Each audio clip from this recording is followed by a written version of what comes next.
Yo mga idol, kamusta? Sports Talk PH nga pala. Ang mga bigating laban ng Pinoy, pag-usapan natin yan mga idol. Ngunit bago ang lahat ay huwag kakalimutang mag-subscribe at i-click ang notification bell button for more sports talk.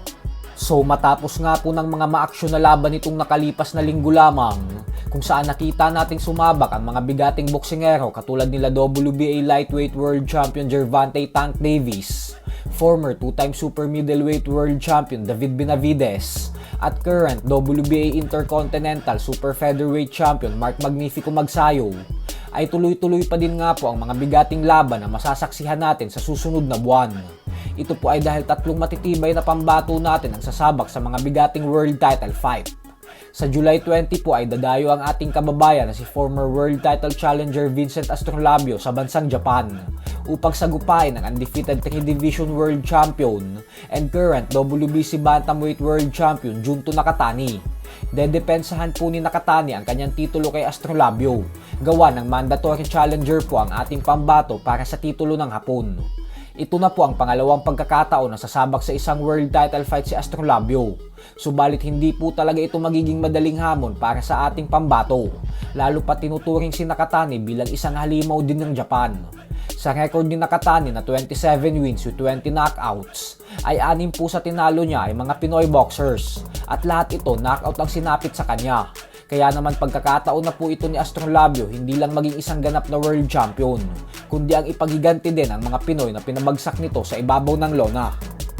Habang sa July 28 naman ay lalaban din ang isa pa nating pambato na si former world champion Pedro Taduran, kung saan dadayo din ito sa bansang Japan upang labanan ang current IBF minimum weight world champion na si Jinjiro Shigeoka. Napakabigat na laban na din po nito para kay Taduran, lalo pat may napakalinis din na record ang Japanese boxer na ito na 11 wins with 9 knockouts at walang talo. Minsan na pong nahawakan ni Taduran ang titulo na hawak ngayon ni Shigeoka, kaya naman susubukan ng ating kababayan na mabawi ang titulo na ito at maging isang ganap na world champion ulit. At sa August 8 naman nga po ay makikita nating lumaban ang isa pa nating matibay na pambato na si former IBO flyweight champion Dave Apolinario, kung saan dadayo naman ito sa bansang Mexico upang sagupain ang undefeated Mexican fighter na si Angel Ayala. May record na 17 wins with 7 knockouts at walang talo. Paglalabanan ng dalawa ang bakanteng IBF flyweight world title belt. Kaya naman tatlong pagkakataon po ito para sa ating mga pambato na maging world champion. Pero napakabigat po ng mga hamon na ito gawa ng mga kababayan natin ang dadayo sa baluarte ng kanilang mga katunggali. Samantala, wag din po natin kakalimutan na sa July 28 ay magaganap din ang bigating exhibition fight ng ating pambansang kamao Manny Pacquiao sa bansang Japan, kung saan makakasagupa niya naman ang current rising featherweight champion na si Chichiro Suzuki. Mainit din po ang laban na ito dahil kahit exhibition fight lamang ito, ay nagbanta ang Hapon na tatapusin niya daw agad si Pacquiao via knockout sa loob lamang ng first round.